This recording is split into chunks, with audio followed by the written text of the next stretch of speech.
అంటే ఇప్పుడు భవిష్యత్తులో ఏమన్నా పవన్ కళ్యాణ్ సీఎం అవుతారంటారు అంటే వ్యక్తిగతంగా మాట్లాడదు 10 ఏళ్ళు చంద్రబాబు నాయుడు గారు సీఎంగా ఉండాలని ఆయన కోరుకుంటున్నారండి. ఐ డోంట్ నో, నేను జనసేన రిప్రజెంటేటివ్ కాదు. ఈ క్వశ్చన్ మీరు Janasena I'm very happy with ఎవరైనా సరే నిజాయితీగా పనిచేసే వాళ్ళు ఎవరు ముఖ్యమంత్రిగా అవ్వాలి అని అనుకున్నా ఐఎమ్ వెరీ హ్యాపీ. కానీ ఓపెన్గా చెప్తున్నాను కదా, నేను టీడీపీ రిప్రజెంటేటివ్ని, నాకు ఇందులో ఏం మొహమాటాలు లేవు. ఫ్రమ్ అవర్ పార్టీ నేను మా టీడీపీ రిప్రజెంటేటివ్గా మా పార్టీ నుంచి ముఖ్యమంత్రిగా ఎవరైనా సరే ఉండాలని నేను కోరుకుంటా. I'm so happy. ఆయన ముఖ్యమంత్రిగా అయినా నాకేం ప్రాబ్లం లేదు. కానీ ఇది నన్ను అడగకూడదు క్వశ్చన్. వ్యక్తిగతంగా అయినా సరే నేను టీడీపీ నుంచి ఎవరైనా ముఖ్యమంత్రి అవ్వాలనుకుంటా. Because I'm working for my party కాబట్టి నేను ఓపెన్గానే చెప్తున్నా. దీంట్లో నేనేదో మొహమాటానికి పోయి చెప్పాల్సింది లేదు. నాకు ఆయన పైన గౌరవం ఉంది, వ్యక్తిగా గౌరవం ఉంది, నిజాయితీపరుడుగా గౌరవం ఉంది. కాకపోతే నా మూలాలు తెలుగుదేశం పార్టీ మూలాలు. నేను తెలుగుదేశం పార్టీ సిద్ధాంతాలని, తెలుగుదేశం పార్టీ ఏవైతే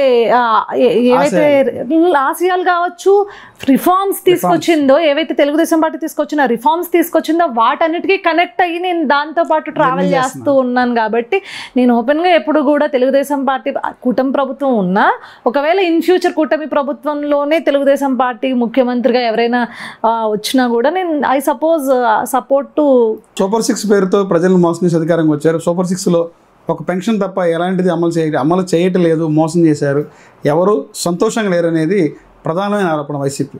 నిజంగా సూపర్ 6లో ఒక పెన్షన్ తప్ప అమలు చేయట్లేదు అంటారు. డిఎస్సి అన్నారు, సంతకం పెట్టారు, ఏమీ లేదు. గ్యాస్ విషయం చెప్పారు, గ్యాస్ విషయంలో కూడా కొంతమందికే వస్తాయి అనేది కొంత ప్రచారం జరుగుతుంది.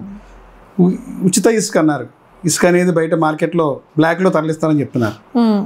మద్యం అంతా సిండికేట్లు మామూలుగా అంతా ఓపెన్గా బెల్ట్ షాపులు అమ్ముతారని చెప్తున్నారు. ఊరు వాడ త్రాగునీరు లేని ప్రాంతాల్లో కూడా మద్యం దొరుకుతుంది అంటారు. ఏం చెప్తారు సూపర్ 6 గురించి?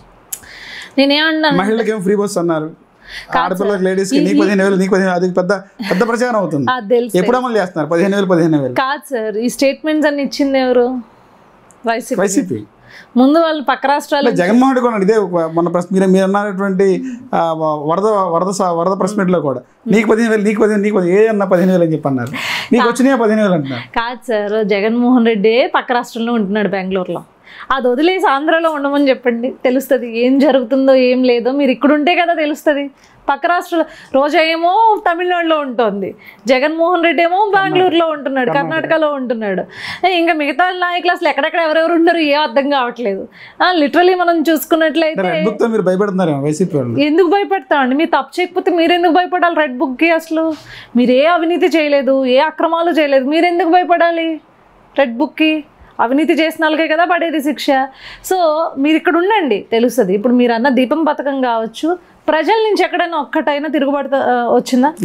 రాలేదు కదా. మరి నువ్వెందుకు చెప్తున్నావు? నువ్వు ఎక్కడో పక్క రాష్ట్రాల్లో ఉన్నదానికి నీకెట్టా తెలుసు?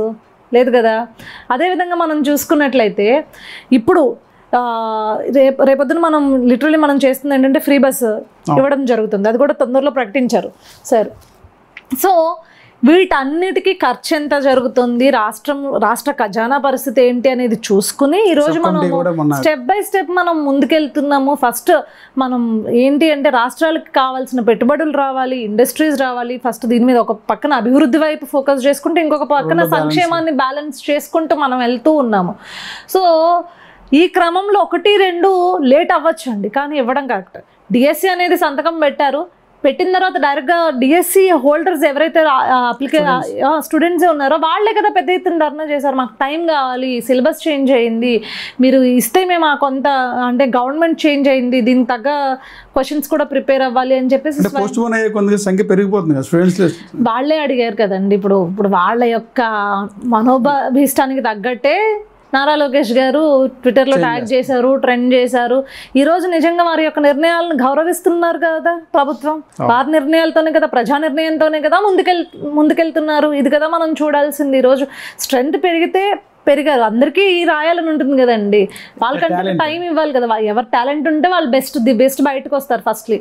సో నేనేమంటాను అంటే ప్రజలకి ఎంతవరకు ఈరోజు మనము న్యాయం చేయగలము, ఏం చేయగలము, ప్రజల్ని మరీ అప్పుల కుప్పలోకి దూర్చకుండా నెట్టకుండా రెండు సమపాళ్ళలో అభివృద్ధి సంక్షేమాన్ని రెండింటిని సమపాళ్ళల్లో ఏ రకంగా మనం ముందుకు తీసుకువెళ్ళగలము నిజంగా జోడెడ్ల బండి లాంటిదండి. ఒకటి ముందెళ్ళినా పోదు, ఇంకొకటి ముందు వెళ్ళినా పోదు. ఒకదాన్నే ఒంటెడ్డి బండితో ముందుకు లాక్కుండా పోయాడు. అది ఎక్కడో అభివృద్ధి అనేది ఎక్కడో కుంటుపడిపోయింది, ఎక్కడో వెనకాల పడింది.